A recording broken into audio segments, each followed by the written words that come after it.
Hello दोस्तों, एक बार फिर से आप सभी का मोस्ट वेलकम।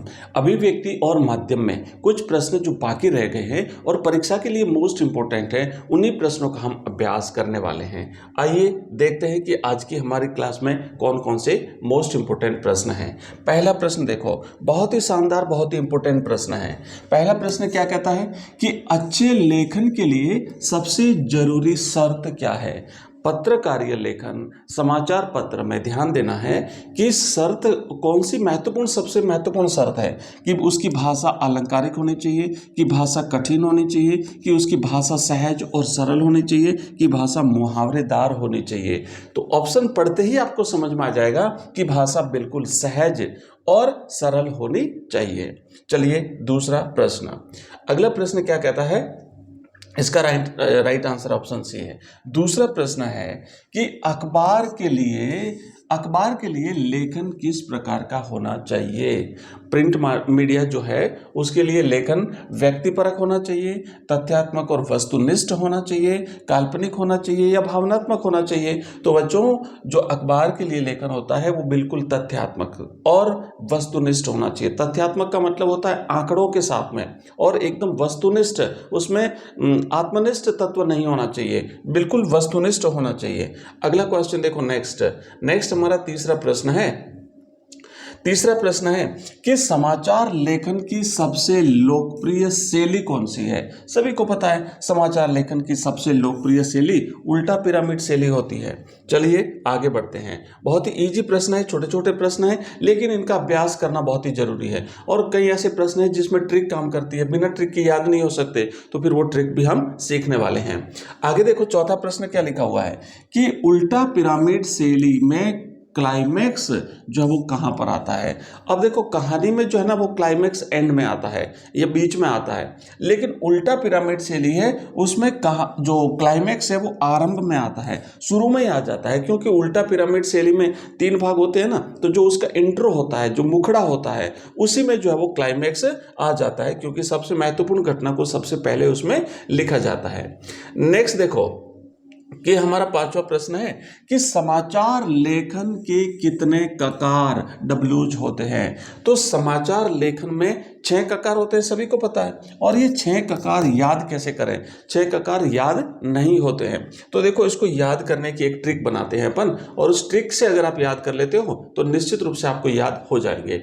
अब देखो, इसको ऐसे याद करना है कि क्या कौन कब कहाँ, ऐसे अब ऐसे एक कविता के रूप में, क्या कौन कब कहाँ, क्यों और कैसे हुआ यहाँ। अब लिखो, इसको लिखो, जितना लिखोगे उतना याद होगा।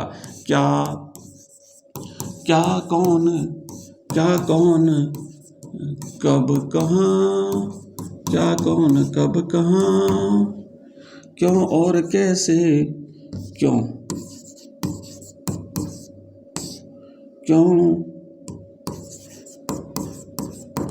और कैसे हुआ यहाँ, क्यों और कैसे हुआ यहाँ। ठीक है, अब आप नहीं भूलोगे। अब एक और चीज ध्यान देना है कि ये जो 6 ककार है, इसमें से पहले जो 4 ककार है, ऊपर वाले जो 4 ककार है, ये 4 ककार तो इंट्रो में आते हैं।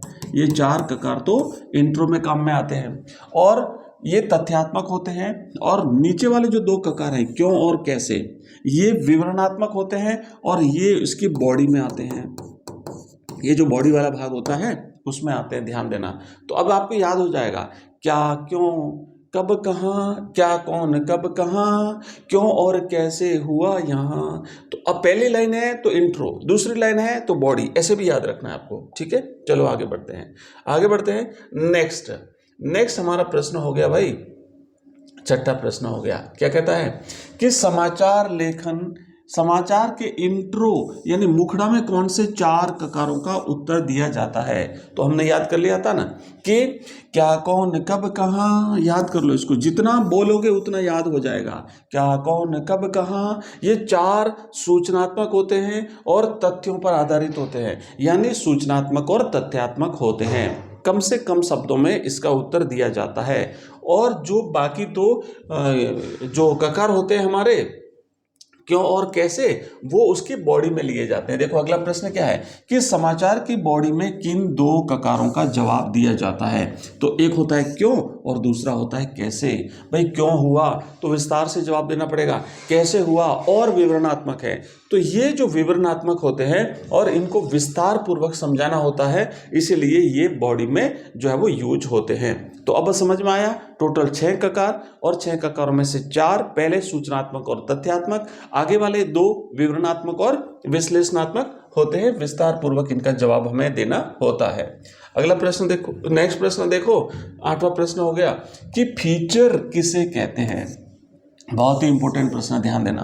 फीचर से रिलेटेड प्रश्न बिल्कुल आपके रिक्त स्थान में डायरेक्ट पूछा जाता है, तो आपको ध्यान देना। इसकी सबसे सटीक परिभाषा है कि एक सुव्यवस्थित, सृजनात्मक और आत्मनिष्ठ लेखन जो है वो होता है। देखो अभी हमने कहा था ना कि जो समाचार होता है ना, समाचार वो कैसा होता है, वो वस्तुनिष्ठ होता है, जबकि फीचर आत्मनिष्ठ होता है। आत्मनिष्ठ का मतलब ये है कि अगर मैं फीचर लिखूंगा उसमें और अगर और कोई आप फीचर लिखोगे तो उसमें अलग अलग होगा। क्यों? क्योंकि इसमें व्यक्ति अपने विचार रख सकता है, तो ये आत्मनिष्ठ हो गया। अलग अलग व्यक्ति का अलग अलग हो सकता है, लेकिन समाचार में ऐसा नहीं होता है। अगर 2 पत्रकारों ने किसी घटना को कवर किया तो वो सारी चीजें लगभग सेम रहेगी। मतलब थोड़ा भाषा संबंधी कुछ अंतर आ सकता है, लेकिन तथ्य सेम रहेंगे कि भाई कितने श्रद्धालु थे, कितनी बस थी, कौन सी बस थी, वो सारी चीजें सेम रहेगी, उसमें परिवर्तन नहीं आएगा। लेकिन इसमें जो फीचर में है ऐसा हो सकता है, और इस फीचर का मूल उद्देश्य होता है सूचना देना के साथ साथ मनोरंजन करना।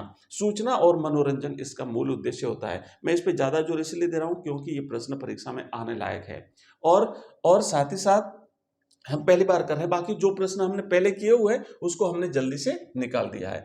अगला प्रश्न देखो, नेक्स्ट हमारा अगला प्रश्न है बच्चों 8वें के बाद में 9वां प्रश्न है। यहाँ पे देखो कि फीचर और समाचार में सबसे बड़ा अंतर क्या है।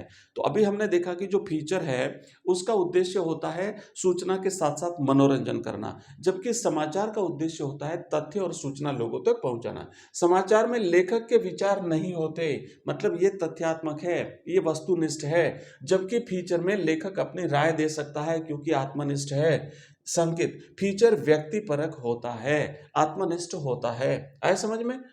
नेक्स्ट, फीचर व्यक्तिपरक होता है तो समाचार वस्तुनिष्ठ होता है। अगला प्रश्न देखो, अगला प्रश्न है हमारा 10वां प्रश्न। देखो क्या कहा है कि फीचर लेखन की शैली कैसी होती है। समाचार लेखन की शैली तो हो गई उल्टा पिरामिड शैली, तो फीचर लेखन की शैली कैसी होती है। ये इसकी शैली जो है वो कथात्मक होती है, स्टोरी टेलिंग शैली होती है, कहानी रूप में जो है वो इसका वर्णन किया जाता है। इसकी कोई निश्चित शैली नहीं होती है, पर यह कहानी जैसा लगता जरूर है। ठीक है, आइए आगे बढ़ते हैं। और ये रहा हमारा अगला प्रश्न, 11वां प्रश्न है कि एक अच्छे फीचर की भाषा कैसी होनी चाहिए। तो एक अच्छे फीचर की भाषा बिल्कुल सरल होनी चाहिए, रूपात्मक होनी चाहिए और दिल को छूने वाली होनी चाहिए। यह समाचार की तरह सपाट नहीं होती है, तो इसलिए ये समाचार से भिन्न है।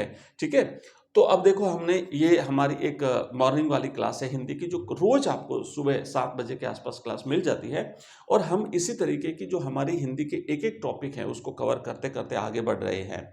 ये क्लास निरंतर एग्जाम तक चलती रहेगी। अगर आपको कोई भी टॉपिक डाउट है, कोई टॉपिक करना चाहते हैं, तो आप इस वीडियो के कमेंट में कमेंट डाल देना। मैं बिल्कुल आपके कमेंट को रिप्लाई भी दूंगा, और नेक्स्ट आपका कमेंट अगली क्लास में मैं उसमें शामिल भी करूंगा। हमारी इंग्लिश कंपलसरी, हिंदी, साहित्य, हिस्ट्री, ज्योग्राफी, पॉलिटिकल सभी सब्जेक्ट्स की क्लासें आती है। शाम को हमारी 8 बजे लाइव क्लास भी आती है, बिल्कुल आप उससे ज्वाइन करिए। तो आज की क्लास में इतना ही, पर आप मुझे जरूर बताइए कि ये क्लास आपको कैसी लगी, और इस क्लास को आपको हाइप करना है। दोस्तों हाइप करिए, जितना ज़्यादा हाइप करेंगे उतनी ही ज़्यादा मैं आपके लिए क्लासें ला पाऊंगा। बस आपसे इतना सा मांगा जा रहा है कि क्लास को ज़्यादा से ज़्यादा हाइप करना है और उसे लाइक भी करना है। Thank you.